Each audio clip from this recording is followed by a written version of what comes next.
Rose pinatumba ang Phoenix. Unang panalo napakaganda. Aaron Fuller halimaw.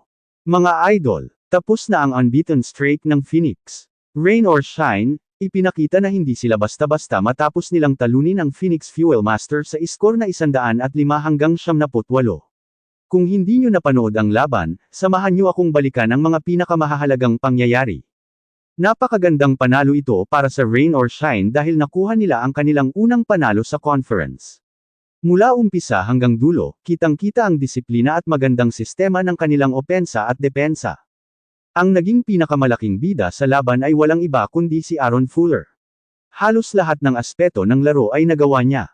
Nagtapos siya na may 28 puntos at 16 rebounds, dahilan upang hirapan ang depensa ng Phoenix.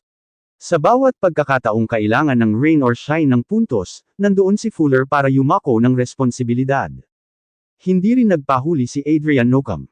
Malaki ang naging ambag niya sa opensa at playmaking. Sa kanyang 18 puntos, 8 assists, at 6 rebounds, napanatili niyang organisado ang laro ng rain or shine. Kitang-kita ang kanyang kumpiyansa at pagiging leader sa loob ng court. Sa panig naman ng Phoenix, lumaban ng husto si BJ Johnson. Nakapagtala siya ng 27 puntos at 11 rebounds, ngunit kulang pa rin ito upang maibalik ang kanilang koponan sa laro. Sa kabila ng kanyang magandang performance, hindi naging sapat ang suporta mula sa iba pang manlalaro sa mga kritikal na sandali.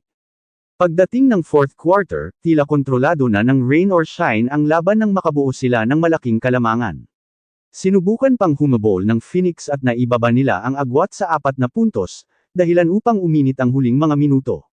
Ngunit nanatiling kalmado ang rain or shine. Mahalaga ang kanilang depensa at tamang pagpili ng tira kaya tuluyan nilang nasecure ang panalo. Malaking mensahe ang ipinadala ng rain or shine sa buong liga. Ipinakita nila na kaya nilang makipagsabayan sa kahit sinong koponan kapag nagtutulungan ang lahat at naisasagawa ang game plan. Ang panalong ito ay siguradong magbibigay sa kanila ng malaking kumpiyansa sa mga susunod nilang laban. Sa Phoenix naman, hindi pa ito katapusan ng kanilang kampanya. Isa lamang itong pagkatalo at marami pa silang pagkakataong makabawi. Ang mahalaga ngayon ay kung paano sila mag-a-adjust at babalik ng mas malakas sa kanilang susunod na laro. Ano sa tingin ninyo, mga idol? Kaya bang ipagpatuloy ng rain or shine ang kanilang winning momentum? O makakabangon agad ang Phoenix sa susunod nilang laban? Ay comment ninyo ang inyong opinyon sa ibaba. Kung nagustuhan ninyo ang ating PBA recap, huwag kalimutang i-like ang video, mag-subscribe sa ating channel, at i-click ang notification bell para lagi kayong updated sa mga pinakabagong balita at game recap. Maraming salamat sa inyong walang sawang suporta. Hanggang sa susunod na video, mga idol.